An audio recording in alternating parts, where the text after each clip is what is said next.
Akala ng karamihan, para kumita sa business, kailangan may malaking pwesto, bonggang branding, at viral sa TikTok. Pero sa Pilipinas, maraming negosyo ang tahimik lang. Walang flashy ads, walang influencer marketing, walang pila sa mall. Pero buwan-buwan, consistent ang kita.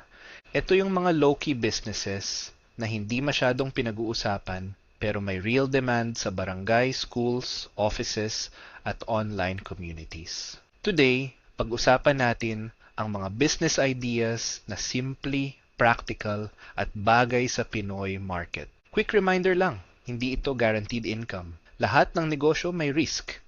Ang goal ng video na ito is to give you ideas para makapag-research ka pa at makita kung alin ang bagay sa skills, budget, at location mo. Unang low-key business, water refilling delivery. Hindi mo kailangang agad magtayo ng full water station. Sa ibang lugar, may mga tao na nagsisimula as reseller or delivery partner. Simple lang ang model. Kukuha ka ng purified water gallons from an existing supplier. Tapos ikaw ang magde-deliver sa mga bahay, dorms, tindahan, at small offices. Bakit siya low-key pero malakas? Kasi tubig is a repeat product. Hindi siya one-time purchase. Every few days, kailangan ulit. Imagine may 30 regular customers ka. Kung bawat customer nagpapadeliver weekly, may recurring demand ka na agad. Ang edge mo dito is not fancy branding. Ang edge mo is reliability. Mabilis mag-reply, on time mag-deliver, malinis ang gallons, maayos kausap. Sa Pilipinas, minsan yan pa lang, panalo ka na. Second low-key business, baon meal prep. Maraming students, employees, gym goers, at work-from-home people ang gustong makatipid pero ayaw na magluto araw-araw. Dito papasok ang meal prep. Hindi kailangan gourmet. Hindi kailangan expensive ingredients. Pwede kang magsimula sa simple Pinoy meals. Chicken adobo rice bowl, pork giniling with egg, tuna sisig, chicken teriyaki, tokwat gulay. High protein budget meals. Ang maganda sa business na ito, pwede kang mag-pre-order system. Meaning, hindi ka basta-basta luluto ng marami ng walang sure buyer. For example, order cut off Sunday, 8 p.m. Delivery, Monday morning. Good for 3-day bound set. This lowers waste and helps you manage cash flow. Ang target market mo dito, office workers, students in dorms, review center students, gym beginners, busy young professionals. Low-key siya kasi hindi kailangan malaking restaurant. Minsan, isang maayos na kitchen, good packaging, at consistent taste lang ang puhunan. Third business, ukay curation. Hindi ito basta ukay-ukay. Ang difference ng curation is, ikaw ang naghahanap, naglilinis, nag-aayos, nagpipicture, at nagbebenta ng selected pieces. Ang value mo dito is taste, kasi hindi lahat ng tao may time maghalongkat sa ukay. Pero maraming tao ang gusto ng affordable fashion, especially Gen Z and millennials na mahilig sa vintage jackets, oversized shirts, minimalist fits, Y2K pieces, office casual, neutral outfits. Pwede kang magbenta sa TikTok, Instagram, Facebook Marketplace, or Shopee. Example positioning. Office fits under 299 pesos. Clean girl neutral outfits. Okay jackets for rainy season. Minimalist capsule wardrobe. Hindi mo binibenta yung damit lang. Binibenta mo yung convenience. Ikaw na ang naghahanap. Ikaw na ang nag-style. Ikaw na ang nag-present. That is why curation can command higher pricing than random ukay piles. Fourth low-key business, printing services. Mukhang basic, pero sobrang useful nito. Lalo na kung malapit ka sa school, dorm, review center, barangay hall, or office area. Ang services pwedeng document printing, photocopy, lamination, CV printing, ID picture package, sticker labels, tarp coordination, simple layout services. Ang secret dito is location and convenience. Pero kahit wala kang physical shop, pwede kang magsimula online. Example, send file via Messenger. Pay through GCash, pick up or delivery nearby. Maraming tao ang willing magbayad extra para hindi na pumila. Pwede rin itong i-combine sa school supplies or digital services. Resume template editing, Canva layout, invitation layout, business card design, sticker label design. Low-key siya, pero kapag nasa tamang area ka, daily needs business ito. Fifth business, laundry pickup and delivery. Hindi mo agad kailangan bumili ng laundry machines. Pwede kang magsimula as laundry runner or partner ng existing laundry shop.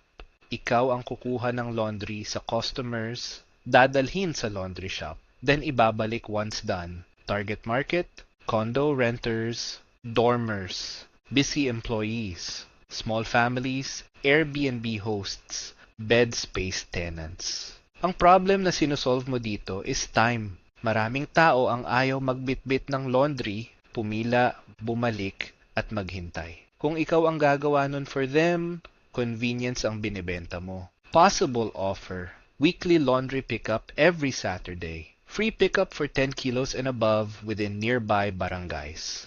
GCash payment accepted. Again, hindi siya glamorous business, pero may demand. And low-key businesses usually win because they solve boring problems. Sixth business, modern sari-sari store. Hindi lang ito soft drinks, noodles, at chichirya. Pwede mong dagdagan ng digital services like GCash cash in and cash out, e-load, bills payment assistance, parcel pickup coordination, printing, online order assistance, prepaid Wi-Fi vouchers. Sa barangay level, convenience is king. May mga tao na ayaw pumunta sa mall or payment center. Kung ikaw yung pinakamalapit, ikaw ang pupuntahan. Ang sari-sari store ngayon can become a mini convenience hub. Hindi kailangan sobrang laki. Ang kailangan, trusted ka sa area. May maliit na capital. Maayos ang record keeping. Alam mo ang fast-moving products. Marunong kang mag-manage ng utang policy. Important note, bantayan ang cash flow. Kasi maraming small stores ang hindi nalulugi dahil walang benta. Nalulugi sila dahil hindi nababantayan ng inventory, utang, at personal gastos. Seventh low-key business, pet care services. Maraming Pinoy households ngayon ang may dogs and cats. At habang lumalaki ang pet culture, lumalaki rin ang demand for simple pet services. Hindi kailangan agad full pet shop.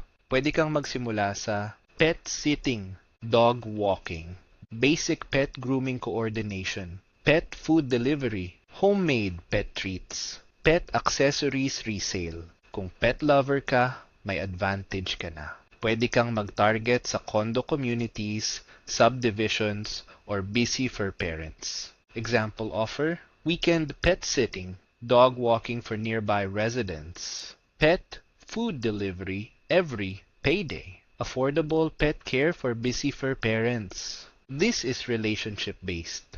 Kapag pinagkatiwalaan ka ng pet owner, possible repeat customer yan. 8th business, frozen food reselling. Ito yung classic pero still practical. Products can include siomai, longganisa, tocino, burger patties, lumpia, marinated chicken, shawarma meat, ready-to-cook ulam. Bakit okay ito? Kasi many families want quick meals, especially kapag busy ang household, may pasok, may work, or tinatamad magluto from scratch. Pwede kang magsimula with pre-orders. Mag-post ka sa Facebook groups, subdivision chats, or office communities. Example, frozen ulam packs available this weekend. Cut-off Friday, delivery Saturday. Good for baon and quick dinner. The key is storage and quality control. Kailangan maayos ang freezer, packaging, labeling, and delivery handling. Hindi ito flashy business,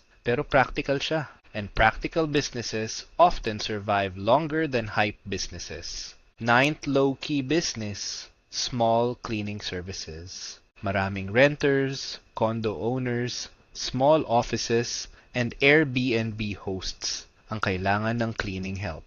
Services can include condo cleaning, move-out cleaning, post-renovation cleaning, office cleaning, Airbnb turnover cleaning, bathroom deep cleaning. Pwede kang magsimula solo or with one helper. Ang puhunan usually basic cleaning tools, transport, and trust. Ang value dito is peace of mind.